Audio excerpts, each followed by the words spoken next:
Recipe মানে Afghani chicken বনাম বুলি ভাবিছোঁ আৰু একেবাৰে সিম্পল হয় ৰেচিপিটো কোনো টেনশ্যন ল'বলগীয়া নাই ইনগ্ৰেডিয়েণ্টছ সেম লাগে আমি যেনেকৈ চিকেন কাৰী বনাওঁ তেনেকুৱা ধৰণে ঠিক আছে তেতিয়াহ'লে এবাৰ আহকচোন চাই লওঁ মোৰ ভিডিঅ'টো মানে মোৰ ৰেচিপিটো কেনেকুৱা লাগে আপোনালোকক অকণমান দেখাব বিচাৰিছোঁ আৰু লগতে প্লিজ প্লিজ প্লিজ ছাবস্ক্ৰাইব কৰি দিব যিসকলে মোৰ ভিডিঅ'টো চাই আছে আৰু লগতে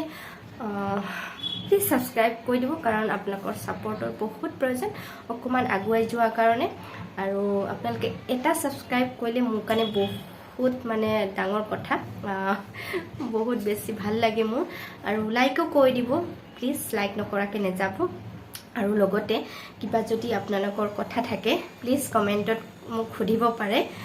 মই আপোনালোকৰ কথাবিলাকৰ ৰিপ্লাই দিম আৰু মোৰ ভাল লাগিব ৰিপ্লাই দিবলৈ আৰু লগতে আহক তেতিয়াহ'লে ভিডিঅ'টো বেছি দীঘলীয়া নকৰোঁ কথা পাতি মই আপোনালোকক ৰেচিপিটোৱে দেখাই দিম আৰু মই একচুৱেলি খানা বনাই বহুত ভাল পাওঁ আৰু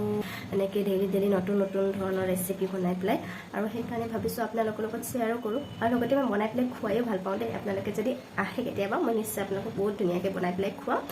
আৰু লগতে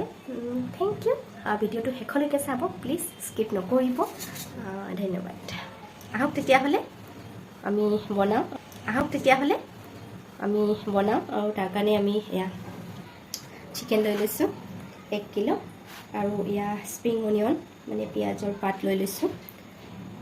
আৰু লগতে ধনিয়া লৈ লৈছোঁ মই কাটি লৈছোঁ 1 কাপ হ'ব আৰু এয়া ডাঙৰকৈ লৈ লৈছোঁ পিঁয়াজ আৰু লগতে মোৰ আদা নহৰুখিনি অলৰেডি পেষ্ট কৰা আছে গতিকে মই সেইটোকে ইউজ কৰিম আৰু লগতে আমাক লাগিব দৈ মই লৈ লৈছোঁ 250 গ্ৰাম মানে 1 পোৱা দৈ লৈছোঁ ঠিক আছে তেতিয়াহ'লে আহক কেনেকৈ বনাই চাওঁ চিকেন আৰু এইখিনি গোটেই মই এতিয়া পেষ্ট কৰি লৈ ল'ম আৰু এয়া মই জাৰটোত লৈ ল'লোঁ পেষ্ট কৰাৰ কাৰণে আৰু পেষ্ট কৰাৰ আগতে ইয়াত মই মিঠাতেল দি লৈছোঁ এচামুচমান আৰু লগতে আদা নহৰু যিখিনি মোৰ পেষ্ট কৰা আছিলে সেইখিনি দি দিছোঁ নহৰু 2 চামুচ আৰু আদা 2 চামুচ আৰু আমাৰ পেষ্ট হৈ গ'ল আৰু এইখিনি মই দৈ লৈছিলোঁ 250 গ্ৰাম আৰু তাত এই পেষ্টখিনি ঢালি দিলোঁ আৰু লগতে ইয়াতে জিৰা পাউডাৰ ৰেড চিলি পাউডাৰ আৰু চিকেন মছলা দি লৈছোঁ এইখিনি দি পেলাই মই ভালদৰে মিক্স কৰি ল'ম গোটেই মছলাখিনিৰ লগত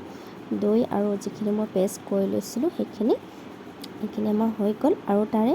মই ইয়াতে 2 পৰা 3 চামুচমান দি পেলাই মই মাংসখিনি মেৰিনেট কৰিম আৰু এইখিনি মই আধা ঘণ্টাৰ কাৰণে মেৰিনেট কৰি ৰাখিম আমাৰ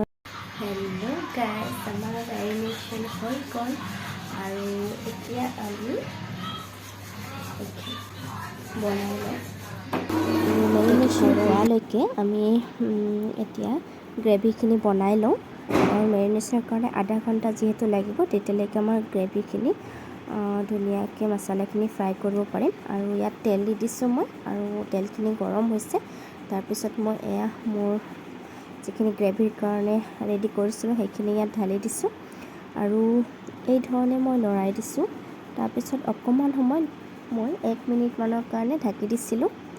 আৰু এয়া চাওক উতলিছে আৰু আকৌ এবাৰ ঢাকি দিছোঁ এই ধৰণে মই 4-5 বাৰমান ঢাকি এনেকৈ ফ্ৰাই কৰিব লাগিব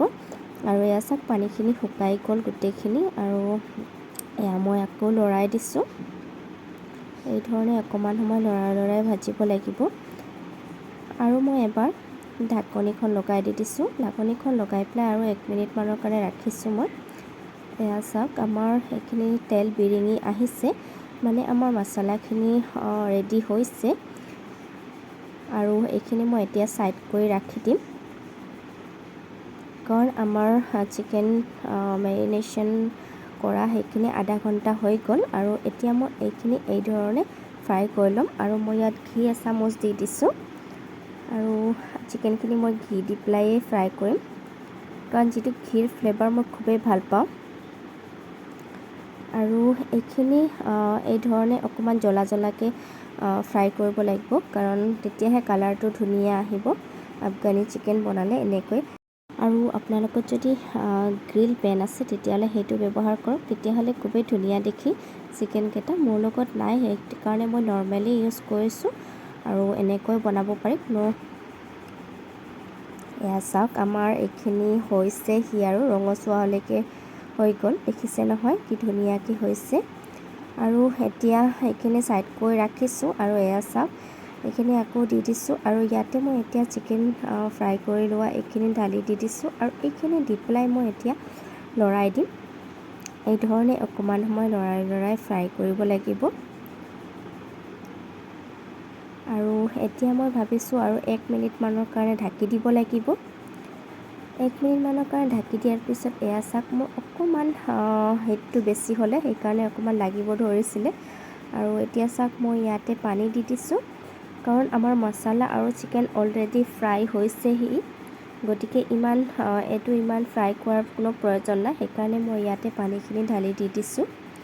দি পেলাই এই ধৰণে লৰাই দি দিছোঁ। মই আকৌ ইয়াতে পানী দিম, কাৰণ আমাৰ গ্ৰেভিখিনি অকণমান লাগিব, সেইটো কাৰণে। এয়া চাওক কি ধুনীয়াকৈ উতলি আহিছে। আৰু এতিয়া মই এইটো কমেও 2 পৰা 3 মিনিটমান মই ঢাকি ৰাখিম আৰু ল' ফ্লেমত ৰাখিম। এয়া চাওক দেখিব পাইছেনে, গোটেই পানীখিনি শুকাই গৈছে আৰু কি ধুনীয়া কালাৰ আহিছে, মানে খাবলৈ মন গৈছে দেখি পেলাই। মই আকৌ এবাৰ ঢাকি দিছিলোঁ, দি পেলাই দেখিছে এয়া গোটেই তেলখিনি আমাৰ ওপৰলৈ আহিছে, যিমান তেল ব্যৱহাৰ কৰিছিলোঁ। আৰু এয়া লগতে চিকেনখিনিও বইল হৈছেহি ধুনীয়াকৈ। তথাপিও মই আৰু এবাৰ ঢাকনিখন লগাই পেলাই 1 মিনিটমানৰ কাৰণে এই ধৰণে ৰাখিম। কমেও আমাক ইয়াতে মই এতিয়া গৰম মছলা দি দিলোঁ, বেছিকৈ দিয়া নাই মই।